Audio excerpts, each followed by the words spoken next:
ஒரு ராஜா. ஒரு நாட்டுல அவர் தினமும் ஒரு பெண்ணை கல்யாணம் பண்ணிப்பாரு. மறுநாள் விடிஞ்சதும் அந்த பெண்ணுக்கு மரண தண்டனை கொடுத்துருவாரு, கழுத்தை வெட்டிடுவாங்க. இப்படியே ஒவ்வொரு நாளும் ஒவ்வொரு பெண்ணை அவர் திருமணம் செஞ்சுக்கணும். இதை ஏற்பாடு செய்யற மந்திரி ஒரு நாள் ஒரு பெண்ணை அரங்கேற்றலனாலும் அந்த மந்திரியோட தலை வெட்டப்படும்.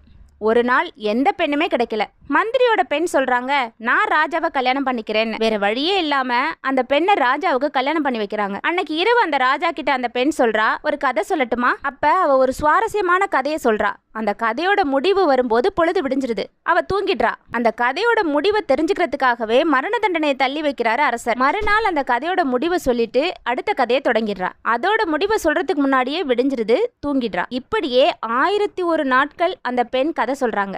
1001வது நாள் விடிகிற வரைக்கும் அந்த கதையை நீடிக்க முடியல. கதையை சொல்லி முடிச்சுட்டு, என்னை நாளைக்கு நீங்க கொன்றுவீங்க தானே அப்படின்னு கேட்குறா. அதுக்கு ராஜா, நீ சொன்ன 1000 கதைகள் மூலமா ஒரு பெண் எப்படிப்பட்டவ, மனைவி எவ்வளவு முக்கியமானவன்னு எனக்கு புரிஞ்சுது. நீ சொன்ன கதைகள் தான் என் வாழ்க்கையே மாத்திடுச்சுன்னு சொன்னாரு. அந்த 1001 கதைகள் தான் 1001 அரேபிய இரவுகளா 1001 அரேபியன் நைட் ஸ்டோரிஸ்னு வந்தது. ஒரு கதை உங்க வாழ்க்கையை மாத்துனா நான் ஆசிர்வதிக்கப்பட்டவளா உணர்றேன்.